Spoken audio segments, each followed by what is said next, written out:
Obrigado, Hélio. Obrigado a todos. Professor Piantini, professor Ziles, aos amigos aqui presentes, muitas caras conhecidas aí. Gente, vamos falar um pouquinho dessa tendência que está se normalizando agora. Eu botei o pé no lugar errado aqui, já derrubei um monte de coisa. Pronto. Essa tendência que foi normalizada agora no dia 30 de novembro, né?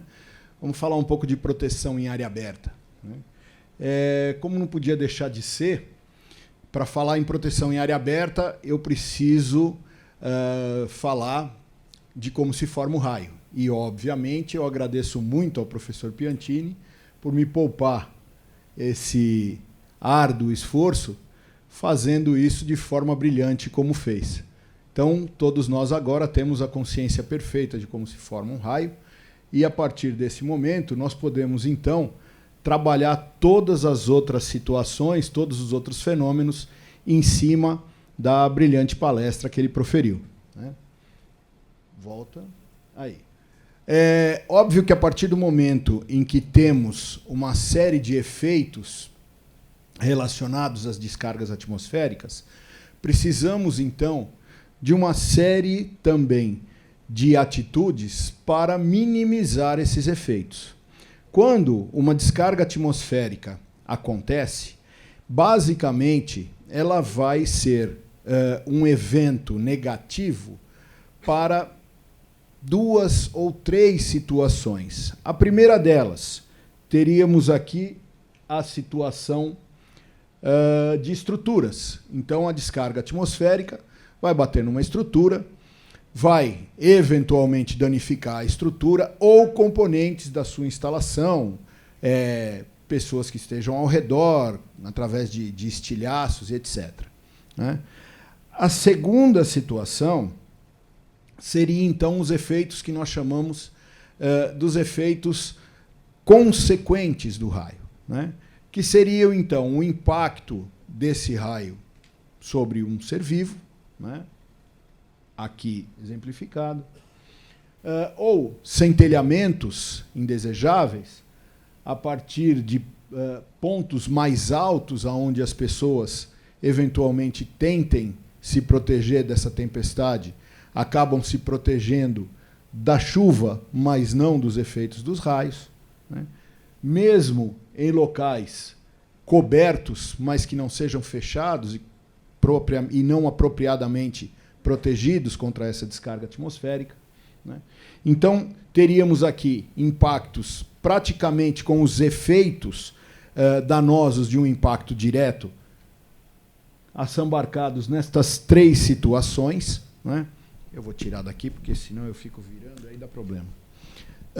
Nestas 3 situações, e ainda mais 2 situações onde as pessoas acabam tendo problemas de uma forma muito comum para o leigo e que, para nós, técnicos, nós devemos tomar muito cuidado, que são as tensões geradas na superfície do solo e que passam a ter, então, componentes superficiais entre os pés do ser vivo ou entre os pés e alguma região superior aonde ele possa tocar.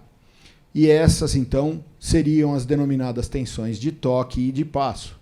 Ou seja, estes fenômenos que podem vir a acontecer em relação a uma descarga atmosférica são, hoje em dia, protegidos de alguma forma, com alguma percentagem de eficiência, e são tratados, e essa proteção é tratada na NBR 5419.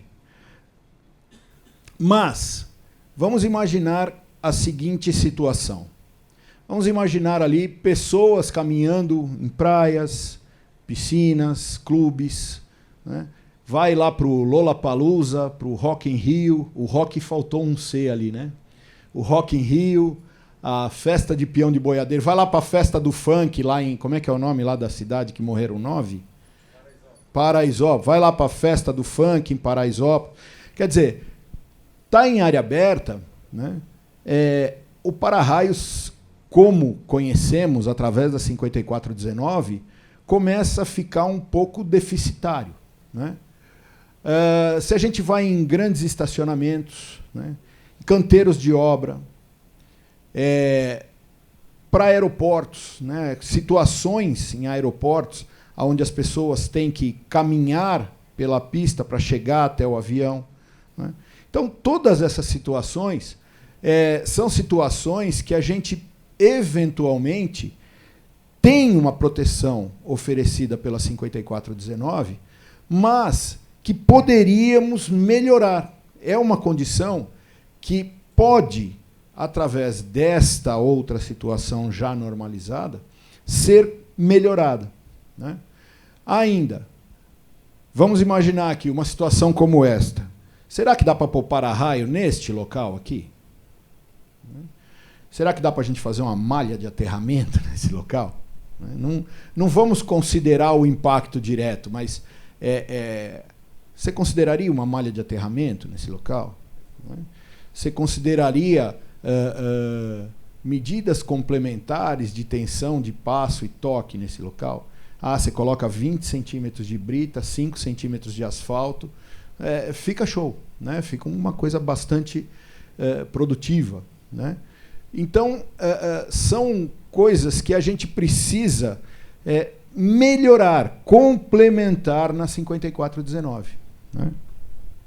Ainda, alguns processos produtivos, né? Então, teríamos ali elementos que são abastecidos, né, com combustível, ou silos onde nós temos uma grande concentração de movimentação de elementos sólidos, né, de pequenas partículas sólidas, como, por exemplo, silo de milho, silo de soja, né, um local uma área altamente classificada naquele local. Então, nessas condições, nós poderíamos ter algum tipo de melhoria na proteção, né? Fica aí a pergunta. Atividade em portos, né? Mineração, você tem lá grandes gruas fazendo trabalhos num determinado momento, e aí o tempo começa a entrar num outro estágio, numa outra faixa, né? Literalmente o tempo começa a fechar, e o que a gente deveria eventualmente fazer? O que você deveria fazer com o operário que está no topo de uma torre fazendo uma manutenção no momento em que está se formando a 1, 2, 3 quilômetros e se aproximando dele uma tempestade com raios, né? Será que a religião seria suficiente, né? Agacha e reza? Então, nesta situação, é muito importante que a gente adote medidas complementares à 5419, né? Ou seja, a ideia aqui é utilizar a 5419 como proteção principal e adotar-se medidas complementares para fazer com que o sistema busque a perfeição, ou seja, tenha a menor quantidade de risco possível naquela situação.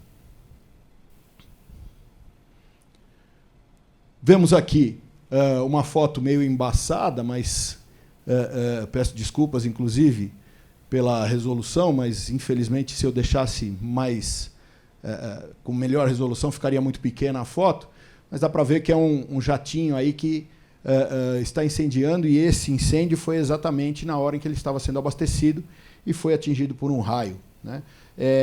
Dizem que Zeus e Murphy são primos, tá? Então, nessa hora, acontecem as coisas, né?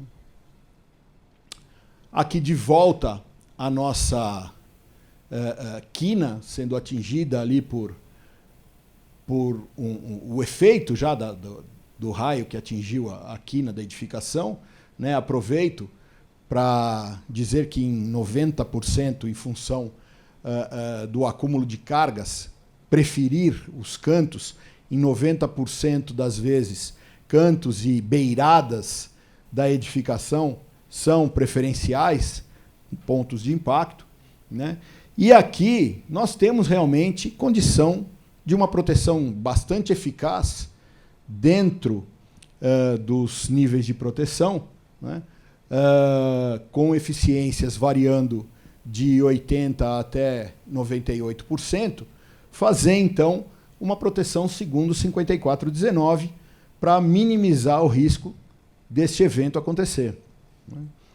Agora, já para este outro caso, nós temos condições, dependendo de local, dependendo de situação, das condições existentes, de fazer uma proteção bastante eficiente com a 5419. Mas, se tivermos uma complementação, e é sobre esta complementação que a gente vai falar, né, nós elevaremos a condição de proteção, minimizaremos a condição de risco quase a zero.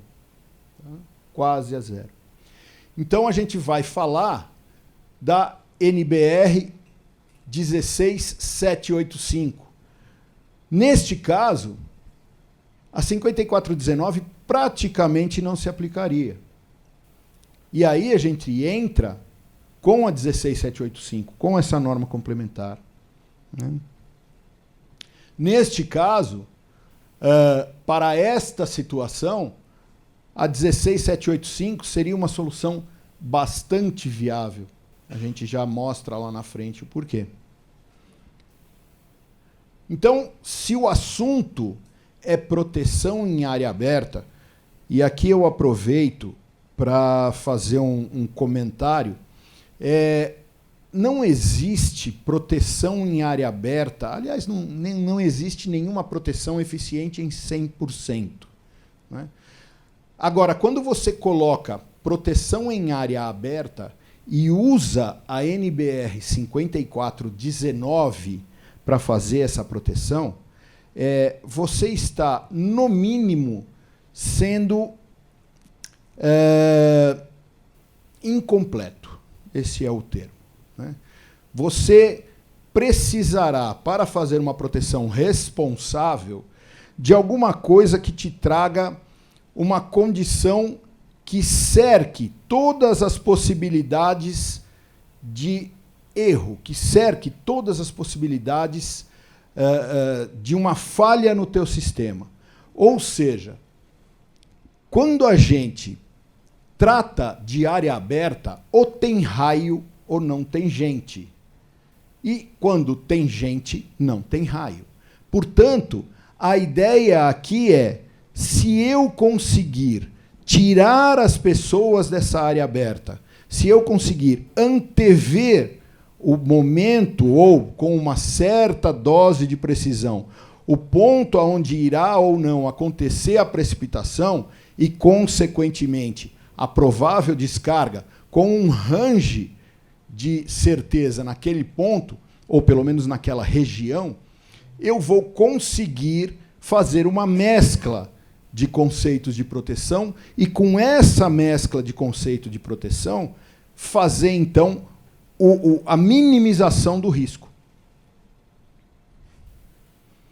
Para isso, então, agora no dia 30 de novembro passado, foi publicada uma norma,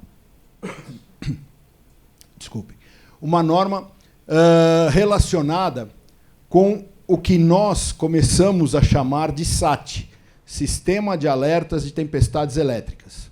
Tá? Não é um conceito novo, ok? Isso já é utilizado há muitos anos por várias instituições, inclusive brasileiras, mas o que tem de novo aqui? De novo aqui é a normalização e consequente ajuda para todos os projetistas, para todos os profissionais que realmente trabalham na área. Ou seja, agora a gente tem um ponto de apoio, uma norma na qual a gente pode se embasar, ter como referência e, a partir de então, seguir esse passo a passo para fazer essa proteção complementar. Por exemplo, imaginem que a gente consiga fazer uma detecção antecipada de raios, né, numa determinada área.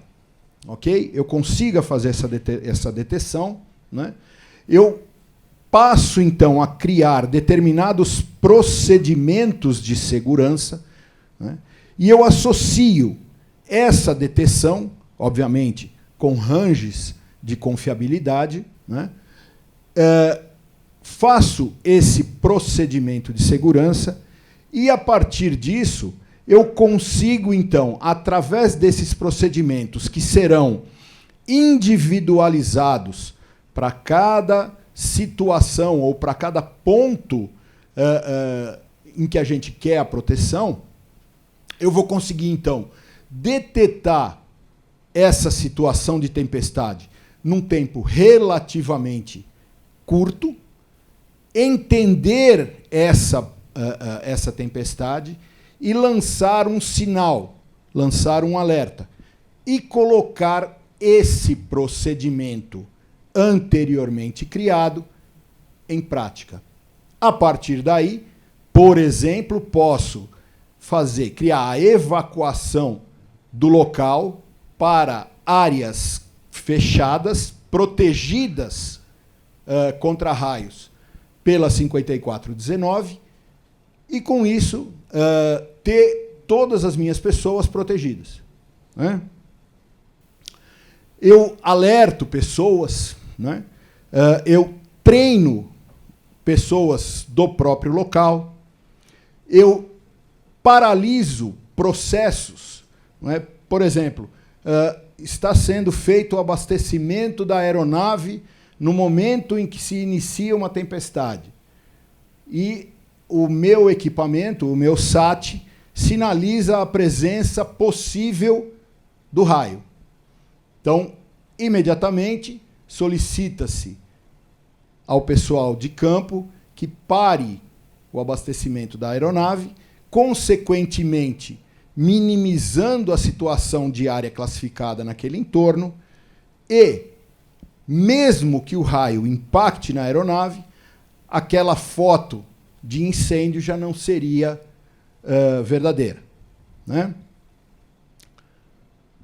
A gente fornece uma informação muito mais clara, muito mais correta, sob o ponto de vista de probabilidades, né? Nós temos ali a condição de leitura de situações físicas em relação à tempestade, né? A gente determina áreas de monitoramento e inspeção. E, dessa forma, vai se encaminhando toda a série procedimento versus alertas ou detecção versus atitudes correlacionadas, e, a partir desse momento, você, então, pode ir retomando todas as atividades normais a partir do momento que a tempestade vai diminuindo. De que maneira o SAT pode fazer esse tipo de avaliação? Determina-se, então, 4 fases para uma tempestade, sendo essas fases denominadas inicial, de crescimento, madura ou de dissipação. Nessas fases, nós teríamos, então, na inicial, o momento em que a tempestade começa a se formar. Neste caso, você teria leituras do equipamento fornecidas através de uma tela ou no teu celular. Existe uma série de formas com as quais a gente pode trabalhar essas informações, né? E aí você teria, então, essas informações e já deixaria o teu pessoal de procedimento em alerta. Olha, fica esperto porque a coisa está começando a ficar esquisita, não é? Ok. Entrou a fase de crescimento da tempestade. Bom, o teu equipamento te forneceu esses dados, te deixou ciente das condições, e, a partir daí, você começa, então, a evacuar pessoas, a desconectar equipamentos, a fechar processos, Aí chega na fase madura da tempestade. Bom, na fase madura a ideia é a seguinte: se você é religioso, ajoelha e reza, não tem mais o que fazer, né? Espera a coisa acontecer. Passou a fase madura, entramos na fase de dissipação, e aí você pode, eventualmente, já começar a colocar em alerta para um recolocamento, né? Desculpe, para uma recolocação dos produtos e dos processos novamente em andamento e reposicionamento das pessoas em área normal. Imaginem uma situação de canteiro de obras, por exemplo, onde você tenha lá acima de 1.000 pessoas trabalhando, né? O quanto não melhoraria a tua condição de risco se você tivesse condição de monitoramento na hora. Tá? Vejam, hoje a gente tem isso, aliás, a gente tem isso desde há muito tempo, com institutos climatológicos, né? Nós temos isso. O que ocorre é que esses detetores destes institutos climatológicos e uma série de outros, esses detetores eles conseguem ler campo eletromagnético. Então, eles te dão a condição dos raios que já aconteceram, não a condição de um raio que vai acontecer. E aí, o que acontece? Para pequenas áreas, quando você monitora pequenas áreas que eu digo até 20 quilômetros, tá? Quando você monitora essas pequenas áreas, essa probabilidade de erro começa a ficar muito alta. Você começa a ter ou o raio se aproximando e você não sinalizando, ou você sinalizando e nada acontecendo. E aí você acaba perdendo credibilidade. No próximo, vira o menino e o lobo, né? Na hora que tinha o lobo mesmo, ele acabou morrendo, né? Portanto, o que esta norma tem, até na minha concepção, de mais avançado, é a possibilidade do monitoramento do campo elétrico. Ou seja, todas aquelas separações de carga que o professor Piantini colocou na sua apresentação, esse equipamento é sensível a essas cargas. Tá? Portanto, ele vai conseguir, então, através dessa leitura de campo elétrico, nos dar a noção exata se a tempestade estivesse formando em cima da gente. Coisa que, num outro método de monitoramento, nós teríamos esse grau de deficiência. Tá? Nós criamos, então, algumas áreas para estudo e monitoramento, né? Constam da 16785 4 áreas. Então, a área-alvo, a área de contorno, a área de monitoramento e a área de cobertura, né? Então, temos aqui as 4 áreas circunscritas. A partir da área-alvo, a área efetiva de monitoramento e alerta, passa-se, então, a fazer com que todas as descargas sejam contabilizadas de fora para dentro, desde o momento em que a tempestade começa, se de fora para dentro, ou de dentro para fora, no momento em que ela pode se iniciar na área-alvo. De fora para dentro, através da leitura de campo eletromagnético. De dentro para fora, a leitura do campo elétrico.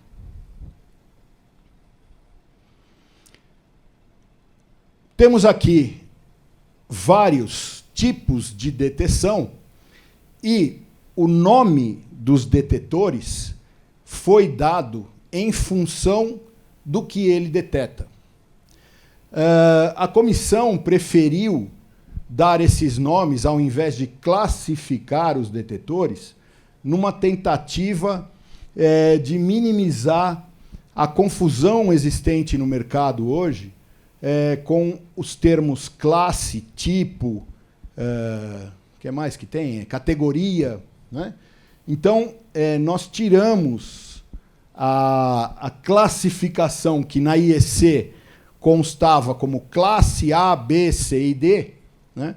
E colocamos DCE. Então, o SAT, né? o detetor tipo DCE, é o detetor de campo elétrico que funciona sob a tecnologia de medição de intensidade de campo elétrico. Então, o SAT, que funciona sob o MIC. Eu não sei se isso vai melhorar ou piorar, mas, de qualquer forma, né? Temos lá o DEM-23, que é o detetor de campo eletromagnético, que funciona com a tecnologia de detecção de direção magnética. Esse é uma das tecnologias utilizadas pelos detetores atuais aí dos climatólogos, dos institutos de clima. Tá? Temos também o DEM-23-TDC, que funciona com tecnologia de tempo de chegada, o DEM-23, que funciona com a tecnologia interferometria em radiofrequência. Então, na realidade, este cara aqui e o somatório destes três são os componentes de leitura de campo elétrico e campo magnético embutidos nos possíveis equipamentos que serão ofertados no mercado.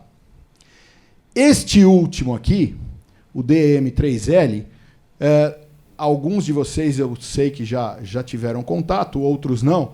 Muitos golfistas utilizam esses equipamentos quando estão praticando o golfe.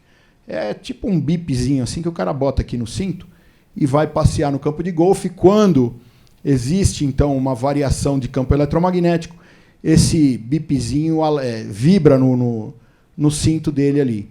É que este cara ele tem uma tecnologia que proporciona uma margem de erro muito grande. Então, obviamente, ele foi normalizado, mas, na realidade, não é o caso de utilização para a nossa situação. Tá? Aqui, uma das tabelas apresentadas na 16785, né, onde a gente tem o tipo dos detetores, né, quais as fases da tempestade que eles podem eventualmente funcionar e fazer o seu papel, a que foram projetados, né? A faixa de alcance desses sensores e a forma com a qual eles trabalham, a tecnologia com a qual eles trabalham. São aplicados nestas condições e a grande situação aqui, a grande novidade, eu diria, é que toda vez que a gente conseguir fazer uma condição de leitura antecipada em função de campo elétrico, detecção de campo elétrico e detecção de campo eletromagnético, nós estaremos realmente minimizando a quantidade de risco local. Essa é o grande mote, é o grande ponto inicial da apresentação, digamos assim. Aqui, o que cada um dos detetores faz, a gente já conversou a respeito. O ideal é que a gente faça, então, uma avaliação de todas as situações de risco. Né? Ao chegar num local, você foi contratado para fazer uma inspeção, um projeto, um trabalho qualquer relacionado à proteção contra a descarga atmosférica. Imediatamente, quando você faz o seu levantamento para a análise de risco, se você é uma pessoa criteriosa, eu conheço pessoas nessa sala que têm 15 folhas para fazer levantamento de análise de risco. Tá?